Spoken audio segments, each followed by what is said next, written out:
The Pacers are such an interesting basketball team because you're looking at them and you probably know they're not going to be a contender necessarily. They just don't really have that defensive identity. But at the same time, they just play with this unique pace that, it's not exactly like the Golden State Warriors, and there's not as much high end talent. And, it's not really a great comparison, but there's just this little thing in the back of my head that's like, hey, maybe if they figure out how to like play defense and they put some effort there and maybe they get some pieces that aren't Miles Turner that are going to be locked down on the defensive end, like this could be a contending team in a couple of years. And I will say, I do have an optimistic brain about literally any team with young talent. I love Tyrese Halliburton. He has a really weird shot form, and I love it because it goes in all the time. He chucks them.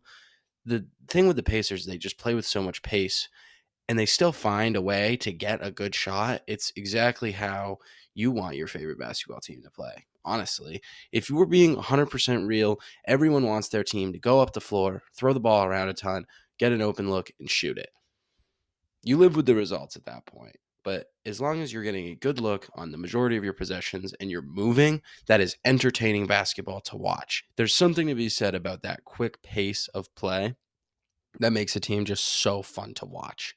And I love the way that their roster is constructed. They do have Bruce Brown, who's kind of like the Swiss Army knife of NBA players. He can really play any position. Those are the kind of guys you need to have where they can really play any role because, they're never going to be the best player or the second best player, on a championship team, but when certain role guys go down, they can absorb a like little bit larger load than they're going to be asked originally. And that's the glue that holds the team together. Everybody needs a Bruce Brown on their team. Indiana could be building something.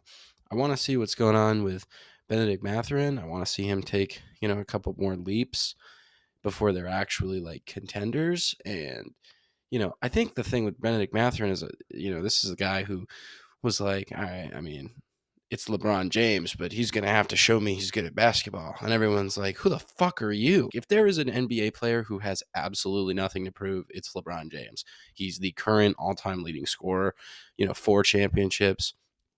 You know, LeBron James is good at basketball. Okay.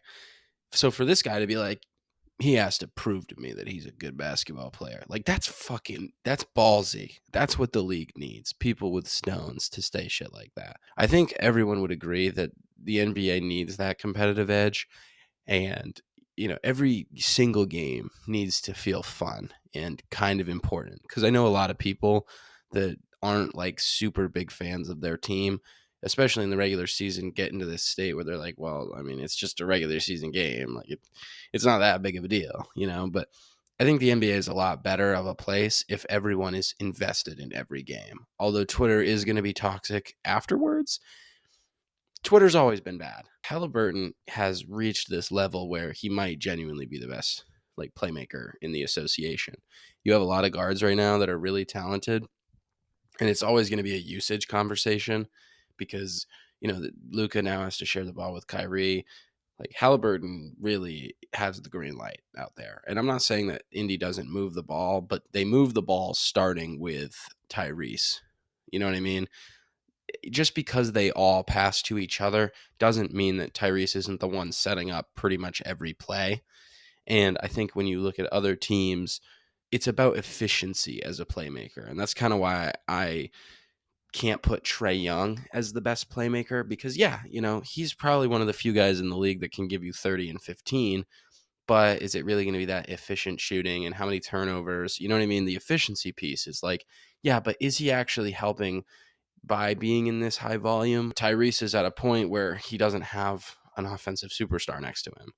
So he's really going to have to do most of the creating. The Pacers aren't going to be able to compete unless they have at least 1 second consistent 20-point per game score. You need that. And I do like Miles Turner a lot. And I do like Bruce Brown. Jarris Walker's there. You've got a lot of guys there. Like Buddy Hield is still there. There is talent there. Like, no question about it. They have plenty depth, like all around. I'm sure they've still got TJ McConnell. You know what I mean? Like that's it's a competent basketball team. They're gonna be fine. It's just one of those teams that if you see him on League Pass, you're like, hey, I'll watch that game because it's gonna be fun. There's gonna be a lot of shots made. It's gonna be a high scoring game. You just turn the brain off and you watch athletes just go crazy. And I appreciate the Pacers for that because, that's what I need. I'm not going to be loyal to another NBA team other than my favorite team. And I'm just trying to watch a different team put up a bunch of points. That's what I like watching. I like watching the other team score. Defense is fun, but I want to watch teams try and defend the fastest offense in the league. That would make me have a lot more respect for a defensive battle if the other team is playing at such a high pace. Just to recap the point of the video, Tyrese Halliburton is awesome.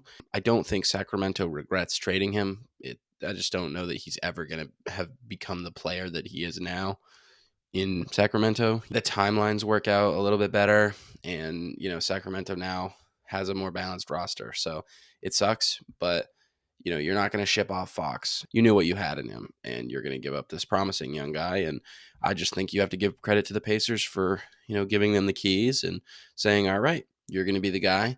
We're going to put this around you, and we're going to run, and we're going to play to your play style. We're going to get guys that work with your play style, and we're just going to see what happens."